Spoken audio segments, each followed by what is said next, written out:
Bonjour, nous sommes en 2021 dans le site de l'Institut Docteur Angélique, dans une série de commentaires de l'Écriture sainte qui sont un petit peu comme le terme de la théologie avec sans doute, la vie des saints. La vie des saints parce que c'est l'exemple concret de l'image de Dieu qui se réalise dans des personnes qui ont imité le Christ. Mais j'en suis rendu maintenant au commentaire de l'Épître à Tite, dans le 3e chapitre et le dernier chapitre, avec un sujet qu'il va répéter de manière très brève, très synthétique, à savoir la question de la justification. Comment est-ce qu'on passe depuis l'état de païen adonné à des vices à l'état de sauvé?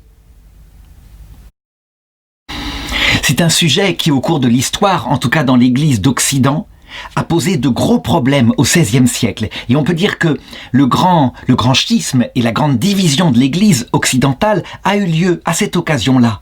Qu'est-ce qui rend juste devant Dieu? Est-ce que nos œuvres y jouent un rôle? Ou est-ce que c'est la gratuité de Dieu qui décide des choses? Et il faut savoir que, comme les gens étaient un peu confus parce que en fait, on ne pratiquait pas assez la comparaison avec ce qui se passe au niveau, par exemple, de ce qui ressemble le mariage, l'entrée dans un mariage humain. Eh bien, du coup, on se battait alors qu'on ne parlait pas du tout de la même chose. Et donc, je vais aborder ce sujet pour essayer de montrer comment, concrètement, en comparant avec ce qu'on connaît, on peut comprendre facilement ce domaine qu'on appelle la justification et cet autre domaine qui va avec qu'on appelle la sanctification.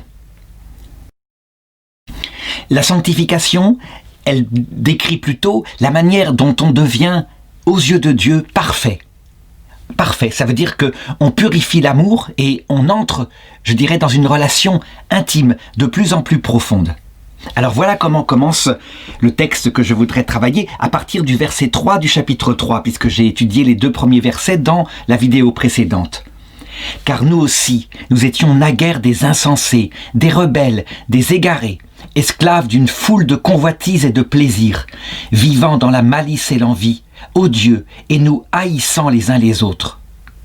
Mais le jour où apparut la bonté de Dieu notre Sauveur et son amour pour les hommes, il ne s'est pas occupé des œuvres de justice que nous avions pu accomplir, mais, poussé par sa seule miséricorde, il nous a sauvés par le bain de la régénération et par la rénovation en l'Esprit Saint. Et c'est cet esprit qu'il a répandu sur nous en profusion par Jésus-Christ notre Seigneur, afin que justifiés, donc c'est le mot qu'il utilise ici, justifiés par la grâce du Christ, nous obtenions en espérance l'héritage de la vie éternelle. Alors il se pose beaucoup de questions qui se sont posées à ces théologiens du XVIe siècle, Martin Luther, et en face de lui, eh bien l'Église catholique avec le Concile de Trente. Et la première question qui se pose, c'est lorsque nous étions païens, ou plutôt lorsque nous étions sans le Christ, est-ce que toutes les œuvres que nous faisions étaient des œuvres perverses, comme il le dit saint Paul, donc insensés, rebelles, égarés, esclaves d'une foule de convoitises et de plaisirs? En réalité, ce que veut signaler saint Paul, c'est que quand nous regardons l'état, pour ceux qui se sont convertis en tout cas, ceux qui n'ont pas été chrétiens depuis leur naissance, quand nous regardons l'état que nous étions avant, notre âme était comme morte. Nous faisions parfois des œuvres de bonté, nous étions capables de rendre service, d'être gentils avec nos parents. Mais fondamentalement, c'était comme si notre cœur était mort parce qu'il n'y avait que la vie terrestre et nous vivions au jour le jour. Alors, attention, avec des degrés tout de même. Par exemple, si nous avions la foi dans quelque chose qui vient d'une autre religion, la foi en l'existence de Dieu, ce monde avait un sens dans ce cas-là. Et on peut dire, il n'y avait pas cette plénitude qui consiste à vivre du Christ qui vient habiter dans notre cœur par son esprit, mais tout de même, nous avions des dispositions. Et donc à la question qui se pose, est-ce que toutes les œuvres des non-chrétiens sont perverses? La réponse que donnera l'Église, et qui ne contredit pas du tout cela, ce sera de dire, non, toutes les œuvres ne sont pas perverses. Il y en a qui sont perverses, beaucoup. Pourquoi? Simplement, quand on n'a pas l'espérance d'une vie après la mort, c'est vrai, on se dit, eh bien mangeons, buvons, profitons-en tant qu'on est jeune, parce que demain nous allons mourir. Ou alors, quand on a la foi en quelque chose tout de même, eh bien, c'est le cas par exemple de Coëlette dans le livre de la Bible, il le dit, oui, j'ai la foi en quelque chose, Dieu existe, mais après la mort, qu'est-ce qu'il y a? Rien. Tout simplement parce que Qoéleth, il a la pensée de Moïse, qui n'annonce pas une vie après la mort, mais qui annonce la conquête d'une terre, la terre de Canaan, et puis une vieillesse heureuse, avec une mise au tombeau qui se passera pacifiquement si on est fidèle à Dieu. Eh bien, il est désespéré. Il dit « Ah ben moi je vais essayer la boisson. » Et j'ai gardé ma sagesse. Elle était intacte. En réalité, c'est la plénitude de la révélation qui épanouit tout d'un coup le cœur, avec la certitude que cette vie n'est qu'une préparation pour une vie éternelle, qu'il y aura certes un jugement, parce que Dieu regardera ce que nous avons fait de bien et de mal. Mais effectivement, il peut y avoir une certaine justice qui est imparfaite. Alors, pour être précis donc, beaucoup se laissent aller par désespoir parce qu'il n'y a rien après la mort quand ils ne connaissent pas le Christ ou quand ils n'ont pas de religion. Ils se laissent aller à leurs vices et du coup, les vices deviennent de plus en plus prégnants. Ils n'arrivent plus à les dépasser, ils en deviennent même esclaves avec tout ce que donne le monde pour combler la psychologie, à savoir notre besoin de valorisation par la gloire, notre besoin de sécurité par de l'argent, parce qu'avec l'argent, son avenir est assuré, et le besoin d'autonomie par du plaisir. Et petit à petit, ça devient addictif. Mais ce n'est pas le cas de tout le monde. Certains se comportent justement, droitement, pas d'une justice surnaturelle, d'une justice humaine, il faut le reconnaître. Alors on pourra dire, mais alors ce texte de Saint Paul est faux. Non, il n'est pas faux. Il décrit l'état de la plupart des gens, pas de tous. Certains sont donc passés d'une justice humaine, ils étaient droits, ils faisaient du bien à leurs prochains, ils étaient fidèles à leurs femmes, ils travaillaient pour leur famille, à une justice surnaturelle, et d'autres passent du péché, du vice, les plus dispersés, à cette justice que donne Dieu.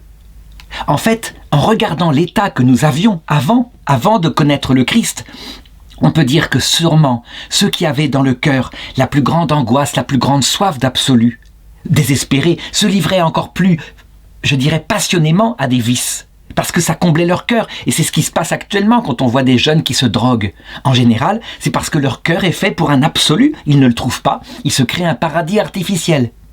Et ça permet donc de juger avec miséricorde ce que nous étions avant, ce que sont actuellement les jeunes en particulier avec cette drogue, et de regarder avec admiration ceux qui se comportent droitement, parce qu'il y en a qui véritablement ne veulent pas commettre le mal.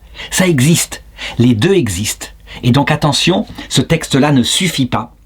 D'autres textes, et en particulier le magistère de l'Église catholique, indique qu'il y avait des œuvres justes. D'ailleurs, saint Paul le dit, il dit au verset 5, « Dieu ne s'est pas occupé des œuvres de justice que nous avions pu accomplir », ce qui veut dire qu'il en accepte. Il y en a.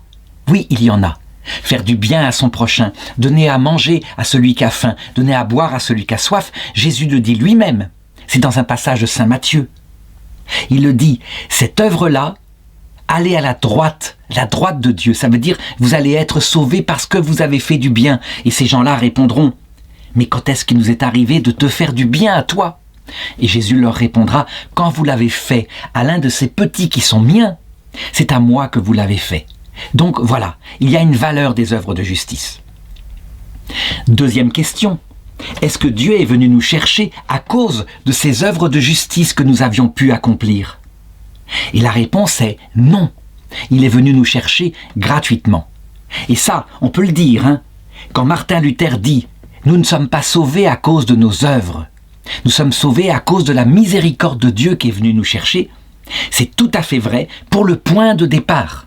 Au point de départ, il suffit de se souvenir, notre conversion. Pourquoi est-ce que, par exemple, moi, j'ai été converti à l'âge de 14 ans par la venue de la Sainte Vierge envoyée de Dieu, qui, dans une église à Rennes, a pu ainsi m'attirer vers Dieu, et que mon frère, qui était plus droit que moi, n'a jamais eu cette conversion-là, c'est le mystère de Dieu. Mais il y a une chose que l'on peut dire avec le magistère de l'Église, c'est qu'au terme, lorsque nous serons ensemble avec ce frère dans le paradis, nous verrons qu'il y a eu parfaite justice de Dieu, en ce sens que peut-être lui a eu une vie plus longue sans Jésus-Christ, mais c'était pour former son cœur.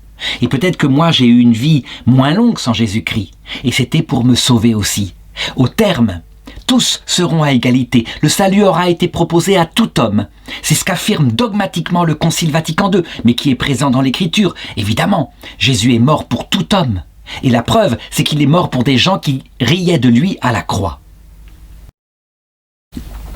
Donc, à la question, est-ce que lorsque nous étions païens ou athées ou d'une autre religion, est-ce que nous étions aimés de Dieu? Est-ce que, je dirais, sa grâce était sur nous, dans ce sens que il était mort pour nous? Nous étions déjà ou pas enfants de Dieu? La réponse est oui, nous l'étions, mais sans le savoir. Ça veut dire que être enfant de Dieu, il y a deux façons de l'être. De par le fait que Dieu lui-même nous considère comme ses enfants, et sous ce rapport-là, tout le monde l'est tout le temps. Nous sommes créés par Dieu, notre âme vient de Dieu, il est donc notre Père. Mais la deuxième façon, celle qui est provoquée par ce mécanisme de justification, c'est quand cette relation d'enfant de Dieu est réciproque. Ça veut dire que Dieu nous aime et nous savons qu'il nous aime et nous y répondons. Et ça ne vient pas n'importe comment. Il faut que se passent certains événements, le premier étant la prédication qui nous révèle le cœur de Dieu. La prédication d'apôtres, ou alors la lecture d'un évangile, ou alors l'apparition de Jésus-Christ. Mais en tout cas, il faut que ça parvienne à notre connaissance. Avant, lorsque nous n'étions pas justes, que nous étions simplement dans une justice humaine, nous pouvions être attirés par Dieu à travers une grâce qu'on appelle la prémotion divine et qui expliquait pourquoi Dieu laissait en notre cœur une angoisse incompréhensible. Nous ne savions pas, alors que nous avions peut-être tout l'argent qu'il nous fallait, une famille unie, une bonne éducation, des enfants en bonne santé. Nous ne savions pas ce qui allait mal en nous, ce qui nous attirait. C'était une angoisse mystérieuse qui se ressent ici, un mal-être. En fait, il nous manquait la présence du vrai Dieu dans ce local de notre cœur, ce local spirituel où il doit habiter, parce que notre cœur n'était pas neutre. Donc, la grâce de pré-motion, pré-attraction divine était présente alors que nous ne le connaissions pas encore. C'est en ce sens-là que, véritablement, on peut le dire, tout homme a la grâce de Dieu. Mais cette grâce produisait des fruits d'angoisse, de mal-être. C'est un feu intérieur qu'on appelle le feu de l'enfer. Parce que nous ne connaissions pas encore Dieu. Quand je dis le feu de l'enfer, je parle peut-être un peu trop vite. Disons le feu du manque de Dieu. Voilà, globalement. Dans ceux qui sont méchants, c'est un feu qui ressemble au feu de l'enfer. Dans ceux qui sont justes, c'est un feu qui ressemble au feu du purgatoire. Voilà ce qu'il faudrait mieux dire en vérité. Lorsque nous étions très attirés par ce feu, allant très mal, souvent nous nous livrions à des vices pour nous combler. Je l'ai dit, c'est ce que saint Paul décrit. Et lorsque nous étions très peu attirés, parfois nous nous comportions assez justement, mais assez tièdement. Parfois, des hommes très attirés par ce feu se comportaient bien avec une justice humaine. Et cela, c'est qu'ils avaient des qualités humaines à la base, mais dans tous les cas, Jésus-Christ est venu nous chercher sans que ces mérites humains ne comptent. Une fois la prédication entendue, une fois la connaissance de Dieu arrivée à notre intelligence, alors tout d'un coup, nous avons pu comprendre quelle était cette étrange angoisse qui nous attirait vers un sacré, un tout autre. Et nous avons pu, quelquefois, répondre à cet amour. Alors, dans ce cas-là, s'est passé le mécanisme de la justification en acte, consciente, avec une réciprocité venant de nous. C'est ce que Luther va appeler l'entrée dans la foi. Nous avons commencé à faire confiance en Dieu. Et parce que nous avions confiance en lui et que nous considérions ce qu'il a fait pour nous à la croix, nous nous sommes mis à l'aimer. Est-ce que cet amour venait simplement de notre bonne volonté, de notre intelligence et de notre volonté qui était reconnaissant à ce qu'il avait fait? Non. C'était forcément accompagné d'une grâce qui nous attirait. Je veux dire par là que, aussi intellectuels que nous soyons, lorsque ça nous est donné, cette connaissance de ce qu'a fait Jésus-Christ, ça ne suffit pas. On peut très bien prendre ça comme un conte, quelque chose de pas vrai. Il faut donc qu'il y ait en plus cette grâce que j'appelais la prémotion divine qui se transforme en une attraction plus forte qu'on peut appeler maintenant une grâce actuelle. Et surtout parce qu'il s'agit d'aimer un être supérieur, infiniment plus grand que nous. Il faut que Dieu élève notre âme par une grâce qui vient de notre être, qu'il nous donne, qui s'appelle la grâce sanctifiante. C'est une grâce qui vient surélever notre âme et qui nous permet d'aimer Dieu comme un égal, comme un ami. Quelque chose que les musulmans d'ailleurs refusent. Ils disent c'est pas possible, Dieu est trop grand. Donc il y a bien un acte humain de conversion, donc nous agissons, mais avec la grâce. Les pélagiens répondent mais non, il suffit qu'on agisse, une fois qu'on a compris, on agit, et puis c'est tout. Ils disent que la liberté seule suffit. Les semi-pélagiens disent il suffit en fait que Dieu nous donne la grâce sanctifiante et puis alors nous sommes libres d'agir. Non, si Dieu en plus ne nous attire pas par la grâce actuelle, si on n'est pas amoureux de quoi tout simplement, nous sommes comme une plante verte qui n'a pas d'eau. Nous fanons. Nous sommes incapables d'aimer Dieu. Nous sommes, je dirais, comme secs, comme dans un désert. Donc ce sont ces deux grâces qui vont permettre les choses, mais là-dessus se fonde effectivement notre liberté. C'est bien une personne humaine libre qui se met alors à aimer Dieu. On peut donc le dire, la justification qui nous rend amis de Dieu, qui nous fait rentrer dans cette amitié, va impliquer l'action première de Dieu et en réponse notre action. L'action première de Dieu est non libre. Ce premier amour qui nous attire à lui, on ne le veut pas, on ne le choisit pas. C'est comme quand on tombe amoureux d'une jeune fille, on ne sait pas pourquoi. Mais ensuite, lorsque nous avons pris conscience par la foi que c'est ça qui nous attire, nous choisissons et nous entrons dans une véritable alliance, un amour réciproque. Cette alliance est avec une personne, c'est du concret. Donc quand je disais au début de cette vidéo qu'il faut comparer ça à un mariage d'amour, oui, c'est analogue. Par exemple, si un jeune homme tombe amoureux d'une jeune fille, il faut le reconnaître au point de départ. C'est son charme, il la connaît même pas, il l'a vue de loin, mais le charme qui émane d'elle, sa manière de bouger, sa manière de sourire, l'attire. C'est ce qui correspondrait à la grâce actuelle. Et puis, si par ailleurs, il a été à un moment donné fâché avec elle, parce qu'il l'a peut-être connue et qu'ils se sont engueulés étant plus jeunes, il va falloir que la possibilité soit créée, qu'elle ait oublié, ou alors qu'elle l'aime en retour. Donc, on ne va rentrer dans un amour d'amitié que quand il va y avoir dialogue avec elle, et puis réciprocité.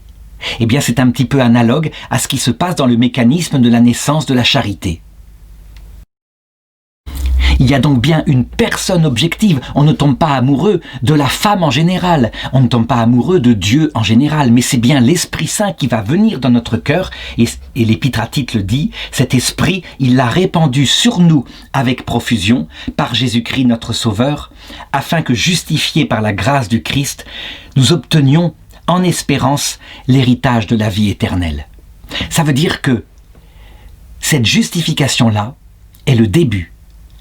C'est là que se sépare la foi catholique et orthodoxe avec la foi protestante. Les protestants répondent, à partir du moment où c'est fait, où on croit en lui, on a confiance en lui, on peut le dire, on est sauvé. Et peu importe que nous fassions plus tard des œuvres ou non, des œuvres de charité, on est sauvé, on est dans la certitude d'être sauvé. Pour les catholiques et les orthodoxes qui savent que ça se développe comme dans l'amour d'un mariage, on ne peut pas dire ça. Quand on est dans la réciprocité, après cette première déclaration avec sa bien-aimée, on entre dans une vie complète où cet amour va devoir se purifier et où notre rôle sera indispensable. Ce qui se passe en général, on le constate. Quand un jeune couple se forme, au départ, le jeune homme par exemple, il y a une grande partie d'attraction physique, d'attraction par le plaisir aussi, de la présence charmante de sa fiancée. Il y a certes aussi l'admiration devant sa pureté, son intelligence, ses intentions de vie, mais les trois sont mêlés. Et c'est très bien, c'est comme ça qu'on démarre. Et ce n'est que petit à petit qu'il va apprendre à l'aimer, au-delà des plaisirs. Ça, c'est ce que va faire la vie commune, avec le quotidien, avec la passion qui peut-être se calme un peu. Mais là, va rentrer vraiment la fidélité. Dans l'amour du Christ, c'est exactement pareil. Si la graine de l'amour semée au moment de la justification est sur une terre qui est vague, qui n'est pas fidèle, dès qu'arrive l'épreuve, donc le quotidien, l'ennui à la messe, la personne ne va pas rester fidèle, elle arrête sa pratique, elle arrête de fréquenter le Christ. C'est ce que le Christ dit. Il y a donc bien, dans la suite qu'on appelle le mécanisme progressif de la sanctification, il y a donc bien l'action de Dieu, il est toujours là, sa grâce sanctifiante, sa grâce actuelle, mais il y a notre réponse. Et c'est là où Luther dit, mais non, ça ne sert à rien, les œuvres de la charité ne servent à rien. Et les catholiques répondent, il vaut mieux, de notre côté, évidemment, ne pas les mettre en avant. Nous devons nous abaisser, nous considérer comme rien devant le Christ. Mais, en réalité, le Christ, lui, il va considérer avec admiration les œuvres de charité que nous faisons, soit pour lui, par la prière, par l'action de grâce, par toute la piété, soit Et c'est un même commandement pour le prochain par des actes concrets de charité, comme donner à manger à celui qui a faim, donner le Christ à celui qui a soif du Christ, etc. Il y a donc, dans la suite, une collaboration entre l'âme et Dieu, comme dans un couple en train de croître dans l'amour. Et c'est à Sainte Thérèse d'Avila qu'on doit la meilleure théologie qui explique la progressivité de cette purification jusqu'à, à un moment donné, ne même plus avoir d'utilité à aimer Dieu. Qu'on ait du plaisir sensible, eh bien, peu à peu, il nous en débarrasse par la nuit des sensations. On ne ressent plus rien. Et si on reste fidèle, alors on l'aime davantage pour lui-même. Mais ne plus l'aimer parce que, l'aimer alors qu'il ne nous est plus utile, eh bien, c'est ce qui arrive par une deuxième nuit, souvent, qu'on appelle la nuit de l'esprit. C'est quand on ne comprend plus ce qu'il nous veut, quand on est comme dans le désert. Et alors, si on reste fidèle, on l'aime davantage puisqu'on l'aime sans plaisir et sans utilité, uniquement pour lui-même. On est devenu amour. Il y a donc une purification qui se passe en cette vie et qui est aidée, comme ça se passe normalement dans un jeune couple, qui est aidée par l'espérance de l'union totale avec Dieu. De même que pour un couple, par exemple, quand le couple est fiancé, qu'il y a des défauts de part et d'autre, qu'on fait des efforts pour l'autre, afin de véritablement aboutir au mariage. Ce qui stimule, c'est d'être sûr qu'on va se marier. On attend quelque chose de plus, on ne se contente pas des fiançailles. Eh bien, c'est pareil. Et c'est pourquoi l'espérance de l'héritage de la vie éternelle, qui consiste en l'union effective avec Dieu, le fait de le voir face à face, de le tenir dans ses bras, très concrètement, et pas seulement à travers, le pain du désert qu'est l'Eucharistie. Cette espérance fait qu'on ne s'endort pas, on a un avenir. Il faut être très conscient que c'est exactement ce qui se passe dans les couples humains. Une jeune femme qui dirait alors qu'elle est fiancée « J'ai tout, je n'ai besoin de rien, il m'a promis le mariage, j'ai une lettre et j'ai pas besoin qu'il vienne, il est parti à la guerre et c'est très bien, l'essentiel c'est que je suis heureuse ». Cette femme-là a un problème de réalisme. Évidemment qu'elle attend qu'il revienne de la guerre, qu'elle n'espère que de ça. On le voit donc. Comment est-ce que le mariage est, comme le dit saint Paul dans l'Épître aux Éphésiens, une image de cette relation de notre âme avec le Christ. La sanctification est accomplie le jour où on aime Dieu de tout son cœur, de toute son âme, de toute sa force, sans rien attendre en retour. Uniquement lui et le prochain, dit saint Augustin, jusqu'au mépris de soi. Le terme est fort, mais il veut dire on ne compte plus à ses propres yeux. Seul compte Dieu et le prochain. Alors on est libre. Et dans ce cas-là, on est libre aussi d'entrer dans la vision béatifique. Notre cœur peut recevoir la vision de l'infini face à face. Les protestants, à la suite de Martin Luther, se sont rassurés en disant « Mais non, c'est la première étape. Quand il n'y a pas besoin d'œuvre, qui suffit, on entre dans la foi, on est sûr d'être sauvé. » Les catholiques répondent « Mais regardez l'Écriture, elle dit l'inverse. À quoi te sert ta foi sans la charité? Montre-moi ta foi, toi qui n'agis pas pour le prochain. Moi je te montrerai mes œuvres. » Donc on le voit, ce qui sanctifie, c'est certes fondé sur la foi, puisqu'il faut connaître son bien-aimé. Et donc ceux qui disent qu'on peut vivre de la charité sans avoir la foi en Dieu, sans le connaître, c'est n'importe quoi. De même qu'on ne peut pas aimer une jeune fille si on n'a pas entendu parler d'elle. Mais ensuite, c'est la charité. Et la charité n'est pas qu'un sentiment.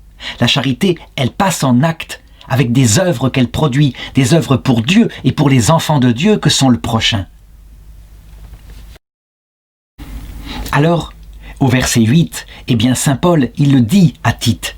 Elle est sûre, cette parole, et je tiens à ce que sur ce point tu sois catégorique, afin que ceux qui ont placé leur foi en Dieu aient à cœur d'exceller dans la pratique du bien. Voilà ce qui est bon et ce qui est utile aux hommes.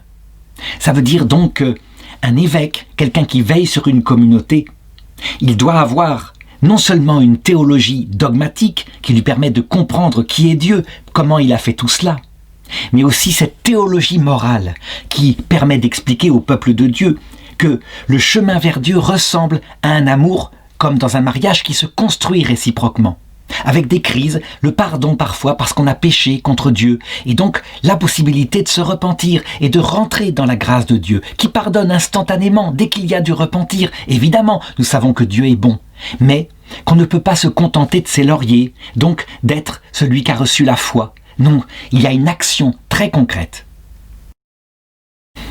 Tout au long de son histoire, l'Église, elle va développer ce qu'on appelle cette théologie morale, en montrant que, très souvent, les hérésies sur ce point-là sont des excès d'un côté ou de l'autre.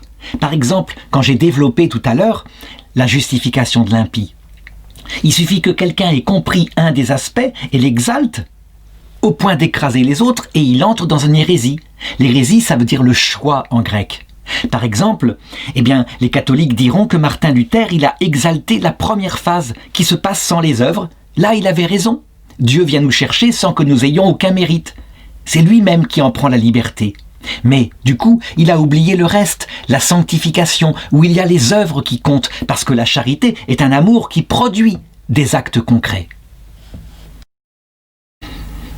Mais il y a eu, issus de la réforme protestante ou alors de certaines théories catholiques, il y a eu des hérésies bien plus graves. Je pense à celle de Jean Calvin, qui carrément, lui, au point de vue de la théologie dogmatique, en conclut, puisque certains ont la foi et que d'autres ne l'ont pas, et que certains meurent sans avoir reçu jamais la foi, il en conclut que Dieu, il choisit certains pour les sauver et d'autres pour leur perdition, et que c'est sa liberté suprême. Il est le potier, nous sommes les vases, et donc il fait ce qu'il veut quand il veut. C'est évidemment quelque chose qui ne correspond pas à ce que Jésus-Christ montre à la croix, quelque chose qui est une hérésie parfaite, mais en théologie dogmatique. Et donc on le voit, la théologie dogmatique, quand elle est dans l'erreur, elle crée une théologie morale qui fait que on se croit quelqu'un, on est dans l'élite qui a été choisie par Dieu, et donc forcément, alors on va dire, mais non, ça ne vient pas de tes mérites, oui, mais quand même, il m'a choisi, donc c'est formidable. Mais en même temps, on ne peut pas l'aimer de charité totalement amoureuse et confiante, puisqu'il est capable d'être arbitraire envers des petits frères et des petites sœurs qui n'ont rien fait de mal, qui quelquefois, étant païens, se comportent justement. Du coup, on va élaborer une théorie en disant « Oui, c'est une justice apparente, en réalité, tous leurs actes sont perversions. » Et on le voit, une petite erreur conduit à de grandes erreurs. Donc, l'évêque, celui qui veille sur l'Église, l'épiscope, il doit toujours rappeler la saine doctrine. La doctrine, c'est fondamental. Ce n'est pas l'absolu, elle est au service de la relation de cœur à cœur avec Dieu. Il ne faut donc pas la prêcher avec dureté, avec fanatisme, mais la prêcher avec détermination. C'est le rôle de l'évêque. Il doit défendre la vérité.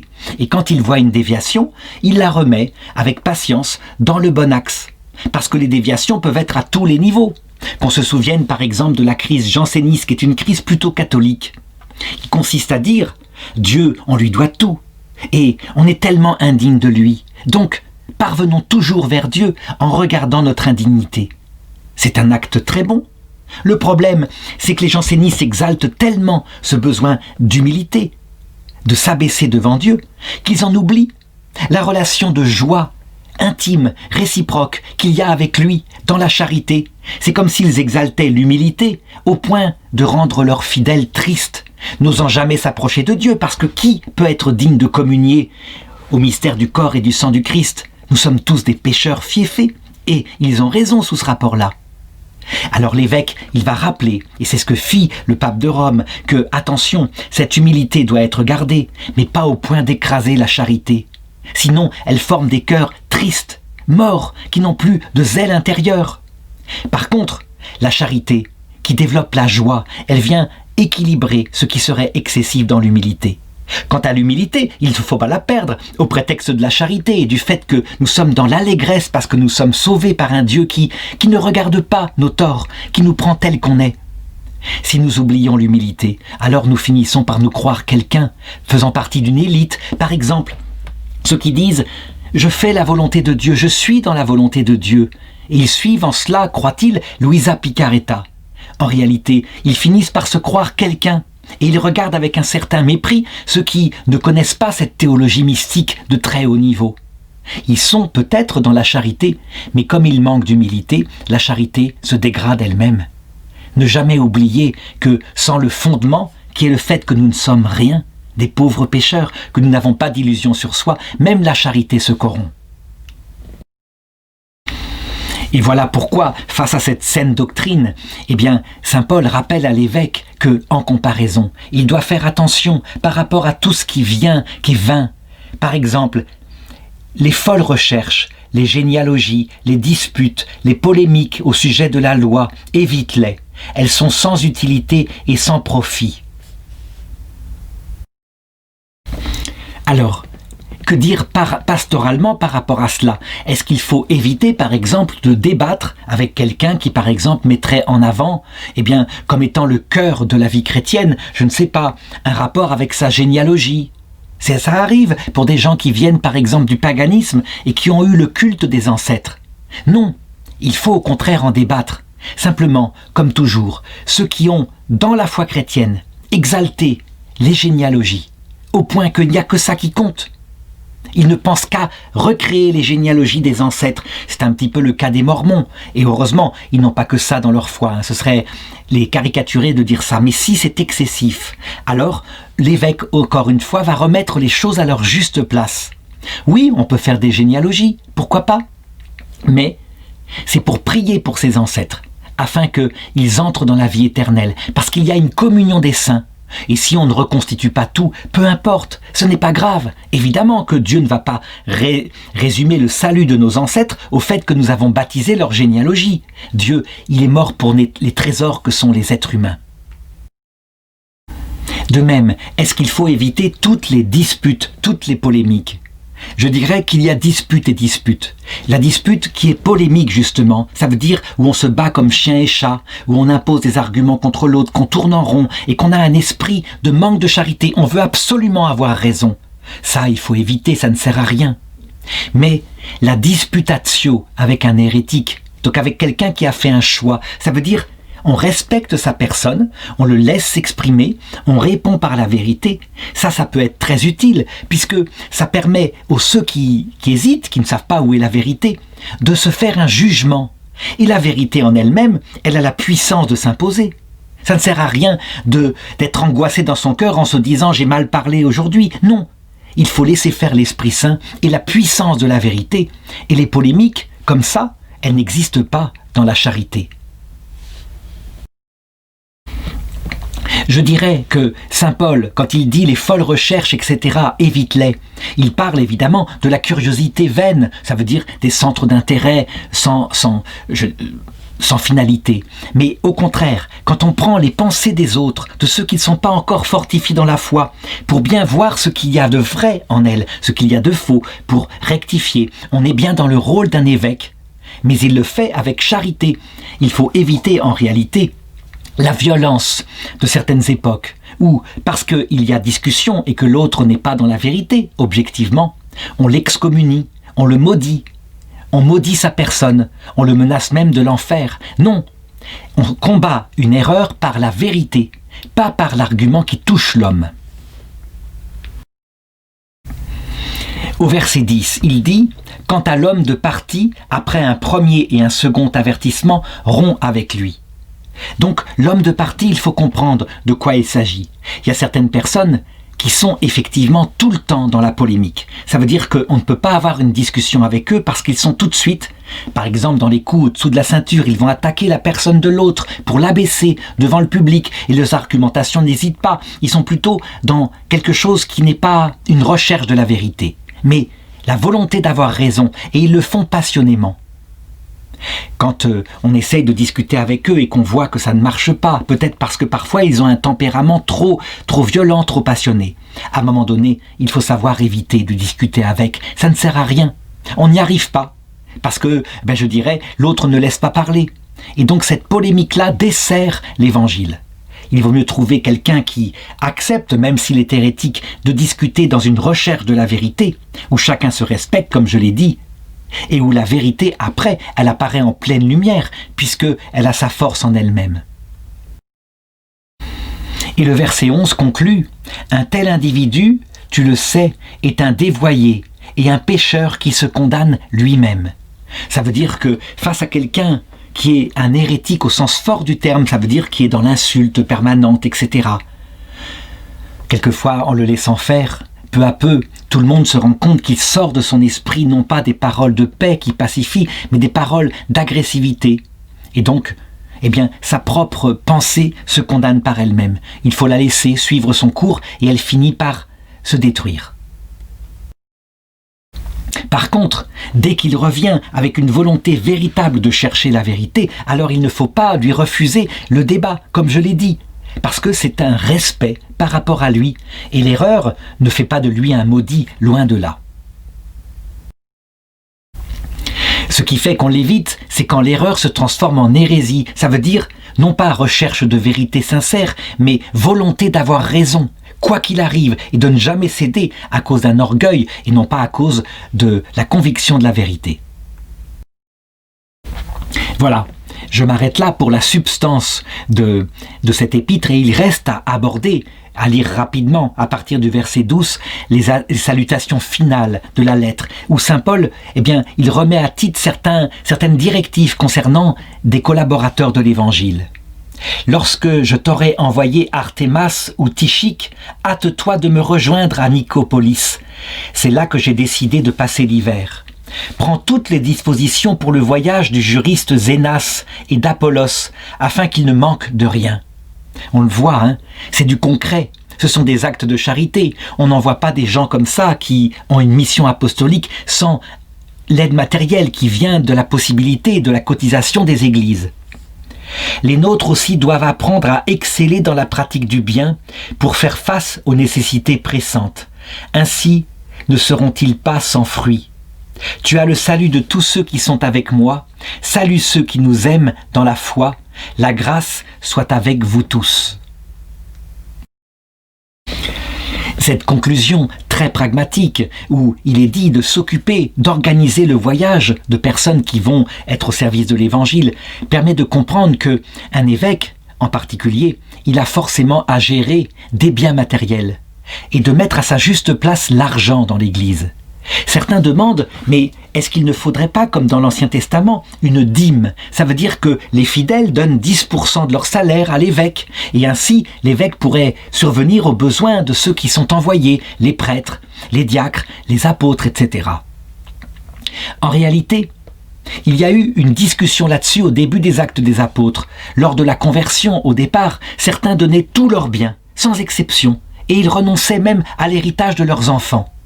Manifestement, ceci n'a pas plu à Dieu. C'était quelque chose d'irréaliste parce que, je l'ai dit, la grâce, elle se fonde sur la nature. Et quand on a une famille, on a un devoir d'avoir des propriétés privées parce qu'on doit élever ses enfants. Donc, au bout d'un certain temps, certains se sont dit, eh bien, fixons à 10% comme le fait l'Ancien Testament. L'inconvénient de cela, c'est qu'évidemment, ça peut produire une sorte d'apparence de vente des sacrements. On a un revenu, c'est un métier comme un autre. Et donc, en réalité, partout où, on le voit actuellement, il y a un salaire qui tombe par exemple de l'État sur les ministres du culte, on les voit très souvent se transformer en fidèles serviteurs de l'État et non pas en zélés serviteurs de l'Évangile, parce qu'en réalité, on le sait, à toutes les époques, lorsqu'on est un saint ministre du culte, on sera en décalage par rapport aux finalités du monde. On n'aura pas le même rapport à l'argent, au plaisir, à la gloire, puisque ce sont que des moyens passagers et qu'on prêche à l'autre l'essentiel, ça veut dire la vie éternelle et la vie de la grâce dès maintenant. Résultat, il me semble que très souvent le meilleur moyen, c'est en fait une sorte de mendicité. Ça veut dire que l'évêque, il a besoin d'argent pour son église. Il en mendie aux gens, il quête. Et cette quête, avec la bonne volonté des gens qui donnent, elle sert à cela. Il arrive aussi évidemment que des gens qui viennent à mourir, qui n'ont pas d'enfants, donnent leur héritage à l'Église.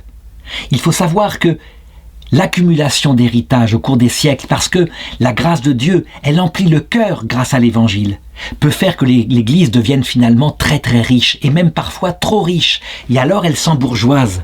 Et heureusement, en tout cas c'est ce qui s'est passé en France, parfois il y a des révolutions qui font que les biens de l'Église sont confisqués, ce qui remet les ministres du Christ face à leur vocation.